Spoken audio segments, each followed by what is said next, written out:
Olá, estudantes! Tudo bem com vocês? Vamos para a nossa aula sobre as práticas de ciência e tecnologia? Hoje mais um momento especial. Bom, na última aula nós falamos um pouquinho sobre a paleontologia. Vocês lembram bem aí? Eu trouxe uma imagem nova para vocês, para mostrar um pouquinho de uma pesquisadora nossa aqui da Universidade Federal do Paraná, que trabalha junto com o professor Robson, que a gente viu na aula passada. Lembram que a gente viu que ele é paleontólogo, que ele trabalha lá com a parte de paleobotânica, né? Trabalha com as plantas. E aí eu trouxe então uma pesquisadora chamada Cristina Silveira Veiga. Ela também trabalha no laboratório de paleontologia lá com o professor Robson, o Lab Paleo, que está ali na tela para vocês, está ali no centro. Deixei até o link para vocês darem uma olhadinha no link. E aí, se vocês quiserem conhecer, tem muitas fotos legais, tem um trabalho de extensão muito importante com a Prefeitura de Curitiba. Então é um trabalho bem bacana. E o principal, né?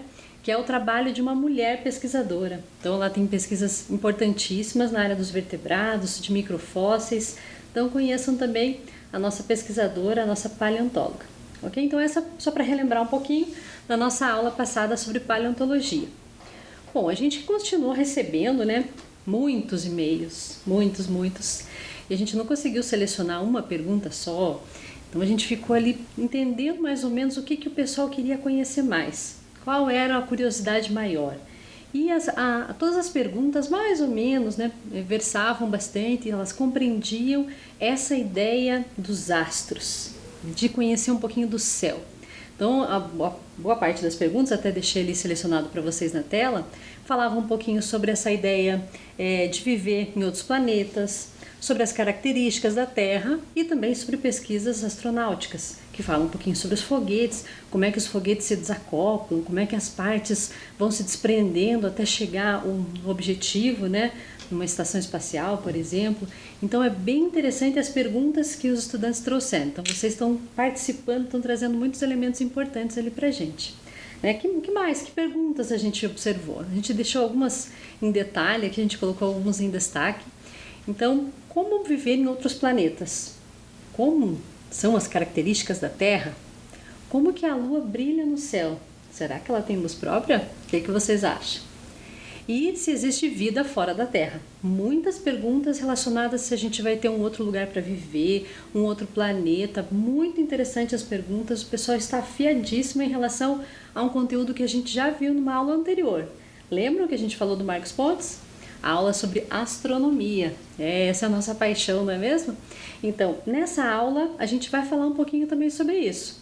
E a Ana Isabelle, a gente selecionou ali, ela tem 10 anos e ela mandou umas perguntas interessantes e a gente selecionou ali. Ela estuda no 5º ano B da Escola Municipal São Luís. E ela queria saber o que aconteceria se a Lua não existisse. Vocês já pensaram sobre isso? Qual será que é a influência da Lua sobre a gente? Sobre a Terra? Será que existe alguma influência? Uma boa pergunta, não é mesmo? Muito obrigada pela pergunta, Ana Isabelle. E também o papai Osni, ele enviou uma curiosidade da sua filha, a Rafaela, e ela é do 1º ano. Só que ele não disse qual é a escola, mas fica aqui o nosso registro. E a Rafaela perguntou onde ficam as estrelas. Vejam que pergunta interessante, parece um pouco óbvia, não? Mas não é. Muita gente acha as estrelas ficam no céu, mas será? Será que tem uma região específica? Então são perguntas interessantíssimas que versam, que trazem um pouco dessa ideia da nossa astronomia, dos conteúdos que a gente tem na astronomia. Eu sei que agora no 3º trimestre em ciências, vocês também estão desvendando esses mistérios aí da astronomia. Então aqui a gente vai trazer alguns pontos importantes, vamos fazer alguns aprofundamentos, trazer outros elementos. E para combinar com toda essa discussão que a gente gosta muito sobre astronomia, eu trouxe também pessoas muito especiais que vocês já devem conhecer desde o ano passado. A Valentina e a Luísa já nos acompanham nas nossas aulas das práticas de ciência e tecnologia. Então as duas conversando, né, elas são primas, a Valentina é minha filha e a Luísa é a minha sobrinha, as duas conversando e elas se perguntaram, bom, por que os meses... a gente vai até dezembro e os meses são em número 12. A Valentina está aprendendo a fazer várias contagens e ela falou assim, mas vai até o 12, mas não deveriam ser só 10 meses? Olha que coisa interessante. Então Então ela começou a investigar, a perguntar, e a Luísa tentando entender também por que a gente tem 12 meses. Por que não são só 10 meses? Porque o nome, né, dezembro, não seria de 10? Uma boa pergunta, né? Então, todo esse caldeirão de curiosidades faz com que a gente pense um pouquinho sobre como é que é constituída essa questão da relação da astronomia com a questão da passagem do tempo. Será que tem alguma relação? Então agora a gente vai para a nossa Hora da Curiosidade, trazendo um vídeo bem interessante para vocês. Sigam com a gente!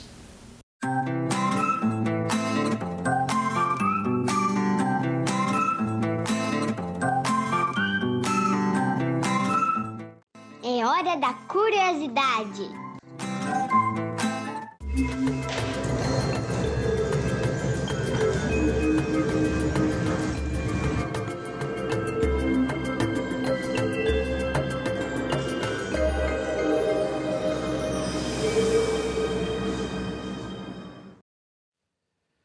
Astronomia significa lei das estrelas. Ela se ocupava de leis matemáticas e geométricas que buscavam explicar as posições e movimentos dos astros no passado. Mas é claro que nos dias de hoje a astronomia é muito mais do que isso. A astronomia moderna abrange uma sofisticada gama de especialidades e os seus desafios são verdadeiramente astronômicos. A astronomia nasceu com o próprio ser humano que possivelmente olhava as estrelas e se perguntava o que eram aqueles pontos brilhantes no céu. Ela foi praticada por povos de todos os lugares e tempos, dos observatórios mesopotâmicos, conhecidos como zigurates, até as pirâmides astecas na América, passando pelas orientações das construções indígenas no Brasil Central e chegando ao Observatório da Montanha Púrpura, na China. As primeiras astronomias faziam medidas de ângulos no céu. As mesmas técnicas de medida eram úteis na Terra porque serviam para calcular áreas de terreno cultiváveis, estabelecer calendários e serem aplicadas em construções. Até hoje, as medidas angulares no céu são importantes e essa área é conhecida como astronomia de posição ou astronomia fundamental. Os movimentos dos astros foram estudados pela mecânica celeste, que por sua vez deu seus primeiros passos a partir do trabalho de referência do físico Isaac Newton, no século XVIII. Os movimentos dos planetas e satélites, estrelas e suas companheiras em sistemas binários ainda ocupam os investigadores com modelos mais complexos e sofisticados. Em finais do século XIX e início do século XX, surgiram os modelos físicos para entender as radiações que vinham das estrelas e as explicações contemporâneas sobre o nascimento, a vida e a morte das estrelas. Nascia a astrofísica, ou a física estelar, e depois a cosmologia, que se ocuparia de estudar o surgimento e evolução do universo. A ciência se tornou uma produção mundial, centrada nos países europeus e nos Estados Unidos da América do Norte, principalmente no período pós-Segunda Grande Guerra. Para irmos além das referências clássicas e privilegiar a nossa visão no hemisfério sul, invertemos a posição do globo, porque na astronomia, norte e sul, em cima e embaixo, dependem muito de onde estamos vendo. E olhar é matéria-prima da astronomia. Algumas das mais belas imagens obtidas pelos satélites e observatórios em Terra e fora dela estão hoje em todos os lugares. Aprendemos muito com Marte, nosso alvo para viagens dos seres humanos.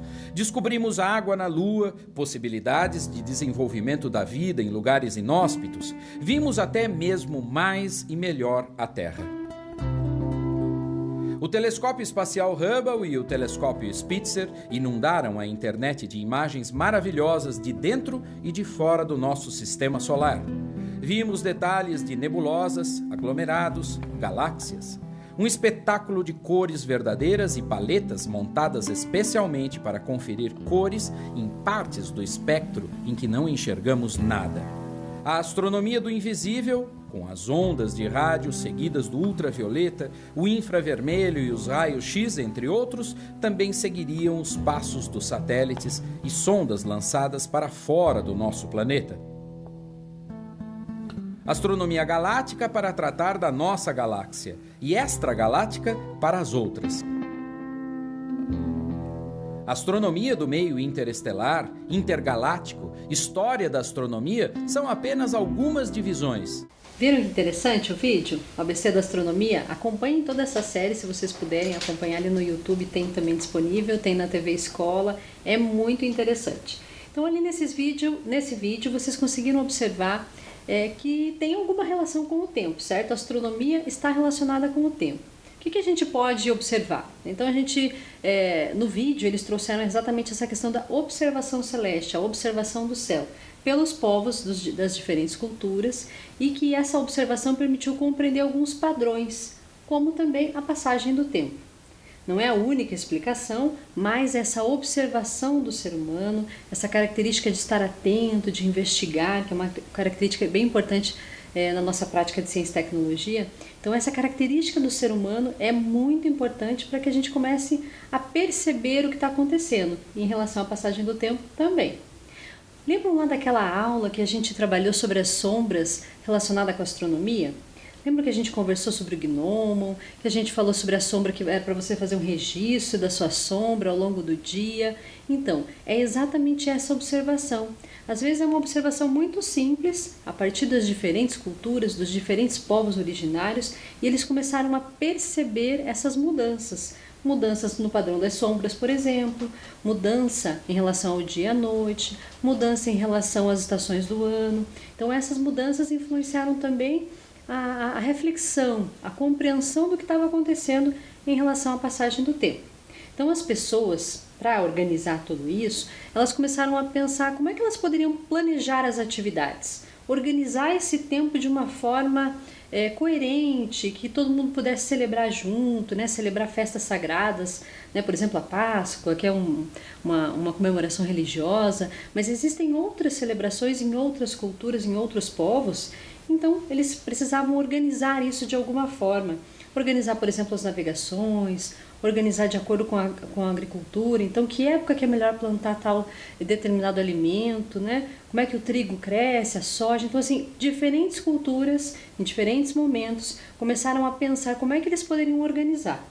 Então, muito tempo atrás, eles começaram a pensar, e eu acho que é uma coisa bem importante de vocês investigarem essa parte mais histórica, da origem mesmo, né, dos calendários, de como é que foi a passagem do tempo, como é que as pessoas conseguiam compreender isso. Então lá na Mesopotâmia, eles começaram a pensar um pouquinho como que era essa passagem do tempo, como é que se dava esse processo. E aí foi algo que eles foram institucionalizando, ou seja, eles começaram a refletir, começaram a decidir com outras pessoas. Então foi algo construído pelo ser humano, construído em comum acordo, e às vezes não é tão em comum acordo assim, geraram algumas questões políticas, divergências, nem todo mundo concordava com todo mundo. Então, ao longo do tempo, essa constituição, esse entendimento da passagem do tempo foi se alterando, foi se modificando, de acordo com o entendimento, com a época, com a percepção, com a relação histórica, com a relação com a ciência. Então, muitas influências para decidir sobre algo que é a questão da organização do tempo, do planejamento, certo? Bom, para entender assim um pouco mais, a gente fez muitas pesquisas para conseguir trazer alguns elementos importantes para vocês. A gente retomou uma pesquisa bem importante do professor Germano Bruno Afonso. Está aqui a imagem para vocês, uma imagem bem especial de um curso que a gente fez em 2018, também em 2019. Então o professor Germano foi extremamente participativo nas nossas vidas. É uma homenagem que a gente faz para ele, agradecer mesmo tudo que ele fez, todo o nosso conhecimento, a amplitude que a gente teve em relação a entender a astronomia e como ela influencia a nossa vida. E ele trouxe um conhecimento que a gente não teria em muitos lugares. Ele era um especialista dessa área da etnoastronomia, da arqueoastronomia. Ele estudava exatamente essa visão dos povos originários em relação aos conhecimentos dos fenômenos celestes.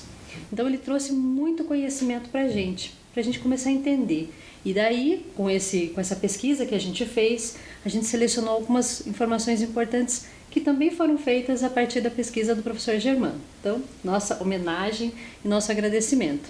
Vamos lá conhecer um pouquinho mais? Bom, então para entender essa questão, né, das influências da observação, como é que a astronomia está relacionada com essas questões políticas que a gente estava falando ali da passagem do tempo, a gente tem que compreender como é que funciona essa questão do movimento da Terra. Vocês lembram como é que é? Então eu trouxe uma imagem ali para vocês, né, um videozinho curtinho, só para mostrar essa questão dos movimentos da Terra e será que eles estão relacionados com a passagem do tempo. Vocês viram ali no vídeo de astronomia, mas só para retomar, observem lá na imagem.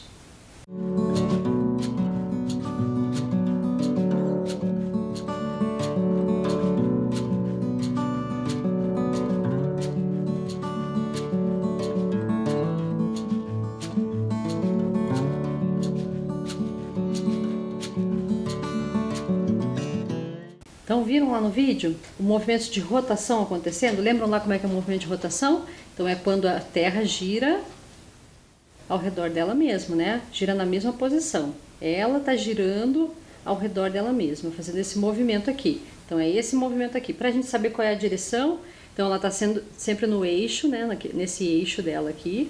Então ela está nesse eixo de 23 graus. E aí você coloca a mãozinha assim para cima, nessa direção, para cá, ó, nesse sentido. Ok? Então ela está girando aqui, fazendo esse movimento de rotação. E ao mesmo tempo que ela está fazendo o movimento de rotação, voltando aqui, o movimento de rotação está relacionado com o dia e a noite, certo? A gente consegue perceber o dia e a noite. E quando ela está fazendo esse movimento, ela também está fazendo um movimento de translação ao redor de quem? Vocês lembram? Ao redor do Sol. Então é nesse sentido que ela vai orbitando ao redor do Sol. Então imagine que o Sol está aqui.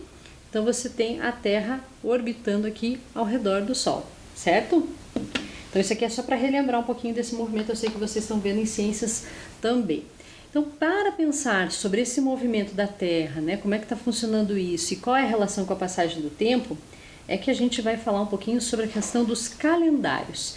Então o calendário tem esse nome, né, está relacionado com a origem em latim, calendarium, que significa um livro de registro. Então o calendário é uma forma de registrar, é uma forma de organizar, de sistematizar essa questão da passagem do tempo. Então a base, na maioria dos povos, na maioria das culturas, era o ano. Então o ano sempre representando essa contagem do tempo de uma forma diferente. Cada cultura tem um jeitinho de contar, um jeito de organizar tudo isso. Um ano, a gente sabe ali, 365 dias, 5 horas, 48 minutos e 47 segundos. Porém, nem todo mundo conhecia tinha com precisão exatamente esses valores. Mas como é que eles percebiam então? Como é que eles faziam essa relação com os números? Como é que eles faziam essa contagem?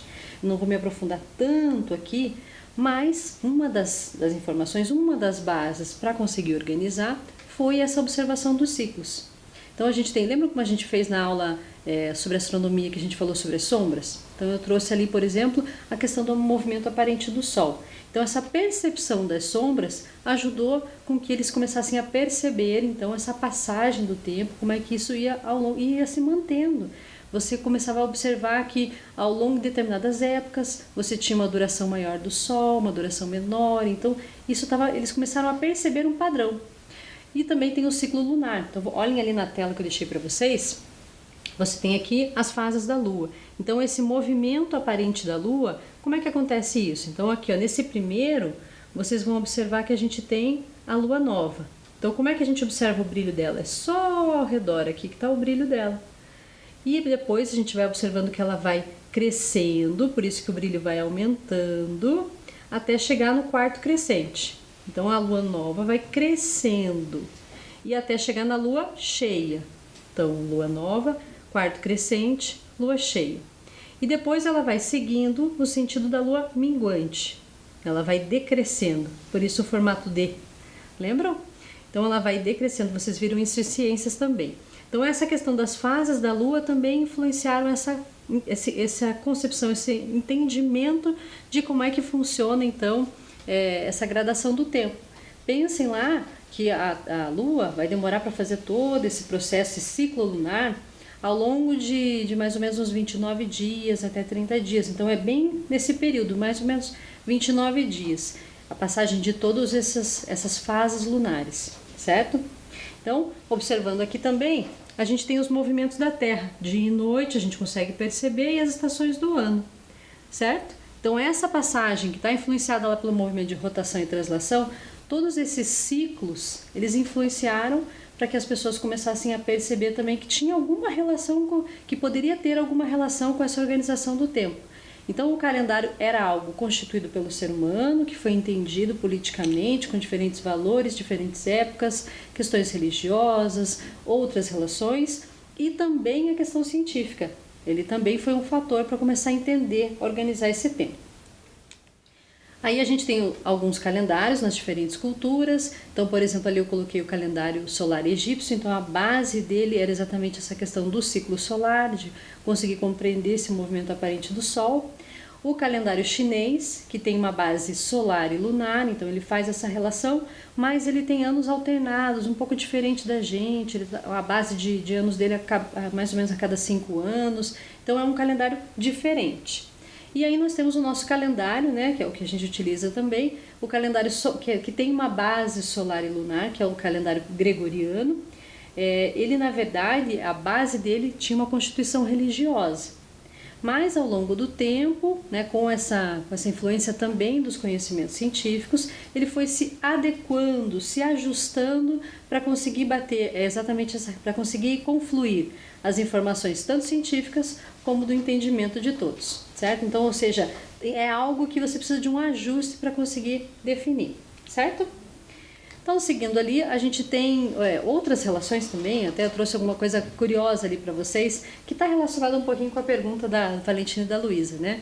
Essa relação dos 10 meses, né? Então, lá na época dos romanos, né, no calendário um pouco mais primitivo romano, esse entendimento do ano era como se tivesse 304 dias e 10 meses. Os 4 primeiros meses, a gente tem ali a dedicação para os deuses, então vocês vão ver ali o nome dos deuses. E os 6 restantes estavam relacionados aos números ordinais, de acordo com a ordem que eles ocupavam no calendário. Então a gente tem ali os nomes dos meses, olhem lá na tela. Então o primeiro ali, Martius, com 31 dias e foi dedicado a Marte. Aprilis, 30 dias dedicado a Apolo. Maius, que quer dizer maior, 31 dias dedicado a Júpiter. E seguindo, né, Június, Quintilis, Sextilis, September, October, November, December. Acho que eu falei tudo certinho. Bom, ali os dias também que eles determinaram. Vocês perceberam? 10 meses. Ué, onde está janeiro, fevereiro? Então essa concepção dos meses, dos nomes, foi algo construído pelo ser humano. Isso é importante a gente perceber. Mas a observação é algo que foi constituindo ao longo do tempo. E aí a gente traz como exemplo um dos estudos do professor Germano, que é exatamente essa percepção da visão indígena, né?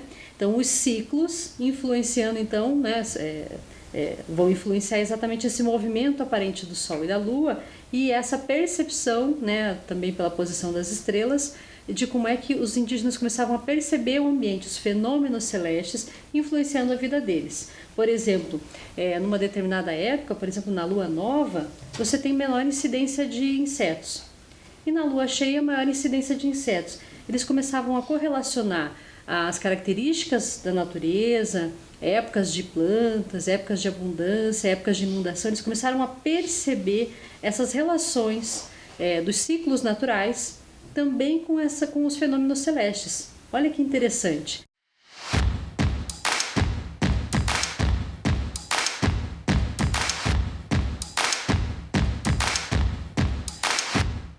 E aí, pessoal, vamos lá para o nosso desafio Mão na Massa? Chegou aquele momento. Trouxe algumas inspirações para vocês a partir da Olimpíada Brasileira de Astronomia desse ano. Vamos lá? Então observe a imagem que representa o Sistema Solar. Então tem o Sol, esse primeiro mais brilhante. Depois, conhecem? Mercúrio, Vênus, Terra, Marte, Júpiter, Saturno, Urano e Netuno. Lembraram? A Lua está aqui, ó, pertinho da Terra. Está fora de escala essa imagem, tá?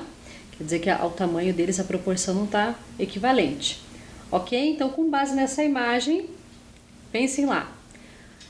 Observe a imagem e coloque os nomes dos planetas em ordem conforme a proximidade com o Sol. Quanto mais pertinho do Sol, você vai colocando nessa ordem. Igual eu falei para vocês agora há pouco. Vamos ver se vocês captaram a mensagem? Então tem ali as palavras, né? Então eu vou ler para vocês: Marte, Urano, Júpiter, Vênus, Saturno, Terra, Netuno e Mercúrio. Então eu quero que vocês coloquem isso aqui em ordem, ordenem conforme a proximidade com o Sol. Essa foi uma das perguntas que caiu lá na Olimpíada Brasileira de Astronomia. Vamos ver se vocês conseguem? Vou dar um tempinho para vocês, bem rapidinho.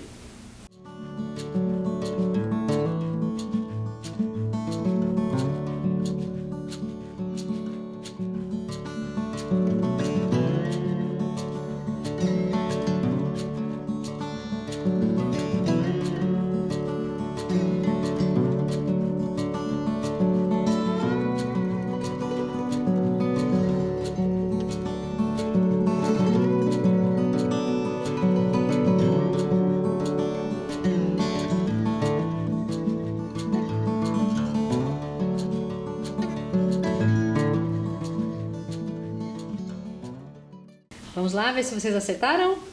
Aqui, primeiro Mercúrio, depois Vênus, Terra, Marte, Júpiter, Saturno, Urano e Netuno. Acertaram? Foi um pouco rapidinho, né? Mas aí depois vocês pensam mais um pouquinho. Próximo desafio. Esse também caiu, está relacionado com a Olimpíada Brasileira de Astronomia. Observe os nomes dos planetas e quantas letras tem cada um. Vocês conseguem adivinhar ali? Na verdade, vocês não adivinham, vocês vão contar, né? Então, Mercúrio. Temos 8 letras. 1, 2, 3, 4, 5, 6, 7, 8. 8 letras. A gente vai fazer a mesma coisa com as próximas. Vênus, quantas letras a gente tem? 1, 2, 3, 4, 5. Então, a gente vai colocar ali 5 letras. Próxima, mesma coisa. Vamos ver se vocês conseguem? Ai, fui muito rápido. Deixa eu voltar. Então, aqui a gente tem 1, 2, 3, 4, 5. Então já está aqui 5 letras. E agora Marte? 1, 2, 3, 4, 5. Também 5 letras em Marte. Então Vênus, Terra e Marte com 5 letras. Próximo, Júpiter. 1, 2, 3, 4, 5, 6, 7. 1, 2, 3, 4, 5, 6, 7. 7 letras, ok? Próximo, Saturno. 1, 2, 3, 4, 5, 6, 7 também. 7 letras também. Urano. 1, 2, 3, 4, 5 letras. E Netuno. 1, 2, 3, 4, 5, 6. 6 letras. E daí na pergunta da Olimpíada Brasileira de Astronomia apareceu assim: quais os planetas que têm 5 letras? Então aqui ficaria fácil se a gente for determinando, sabendo os nomes dos planetas, quais seriam os que têm 5: Urano, Vênus, Terra e Marte. Ok? Só um desafio ali para vocês ficarem antenados com a Olimpíada Brasileira de Astronomia. Bom, o que a gente aprendeu hoje? Não conseguimos aprofundar tanto, mas a gente quer descobrir um pouquinho a mais sobre astronomia. Vamos lá? Ok, então o que a gente aprendeu hoje? O que a gente pode definir? A questão dos calendários, que eles foram originados a partir da observação das pessoas, né, dessa decisão das pessoas e também dos fenômenos celestes, com esse objetivo de planejar, né, as atividades, controlar o tempo, celebrar as festas. Então é uma organização dos seres humanos e também relacionado com a astronomia. Então a astronomia, esse conhecimento científico influenciou nessa organização dos calendários. Isso tudo está relacionado com o ciclo solar também, ciclos lunares, percepção de dias, de noites, das estações do ano, que influenciaram exatamente essa organização do tempo, como a gente falou. Os indígenas, a gente colocou essa seleção também, utilizaram a observação celeste para aprimorar também as suas atividades. Então tem conhecimentos indígenas muito importantes para a gente entender também a astronomia. E nós utilizamos o calendário gregoriano, que tem 12 meses. Bom, deixo aqui então o e-mail para vocês mandarem sugestões, curiosidades, o que vocês gostaram sobre essa parte dos calendários. E se vocês têm mais dúvidas, mandem para a gente. Muito obrigada!